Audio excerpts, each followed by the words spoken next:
Good morning and welcome to the Monday, 25th of January, Smart Financial Planning Review of the Weekend Papers.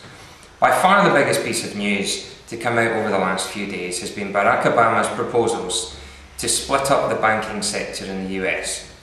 In very simplistic terms, what he's saying is that he never ever wants a situation again to arise where the state is required to step in to save the banks because the banks have got themselves into so much trouble, but if those banks were allowed to go to the wall, the implications for the investment economy and the wider economy would be so catastrophic it couldn't be allowed to happen.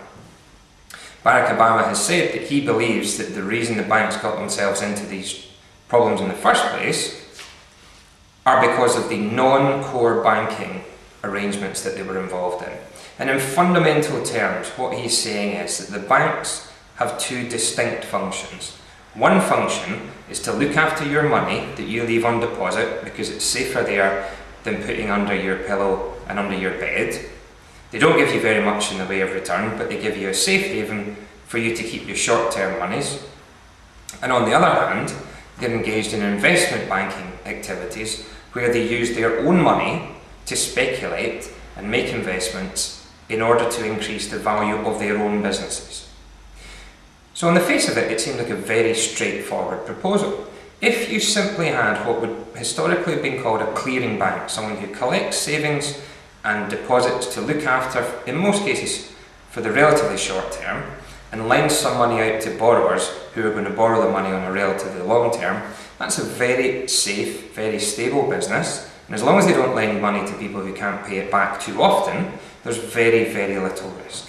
And that's the majority of the banking system that you and I use on a day-to-day basis. And that is the banking system that governments need to protect. It's those savers' monies that need to be protected.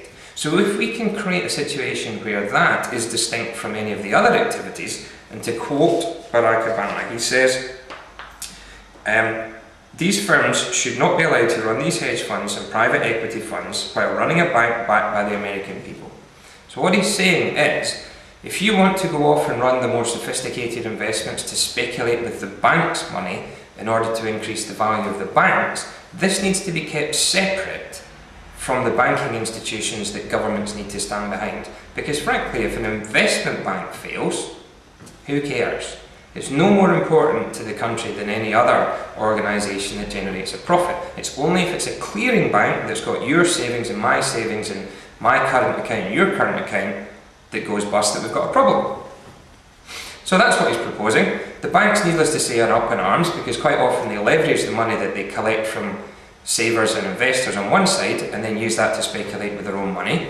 They're also saying there's a big middle ground as to which parts of their money do they use to invest for the benefit of their clients rather than just for the benefits of themselves. But on the face of it, it seems like a fantastic idea. The stock market's clobbered the banks, which I don't really understand, to be honest, because surely all they're going to do is take, for example, Bank of America and split it into Bank of America Clearing and Bank of America Investment Bank, and people will get shares in both. I don't really understand that. Needless to say, it's come back to the UK, and the government and the opposition have come out in huge support one day, and then come out the second day and said, actually, we're not so keen anymore.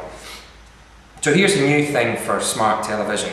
I'm encouraging you to write to your MPs. Write to your MPs and say, we support Barack Obama's proposals. We want to separate the bank where we put our cash and where we borrow our money from banks that invest in sophisticated stuff that allows them to get into huge problems that we as taxpayers have to sort them out from in the future.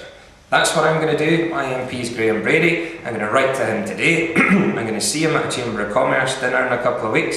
I'm going to spoil his lunch by telling him that I feel that this is what he needs to do, and I genuinely encourage everybody to do this. This is a fantastic opportunity to make sure that never again does the state have to bail out the banking system when the banking system has been reckless with our money.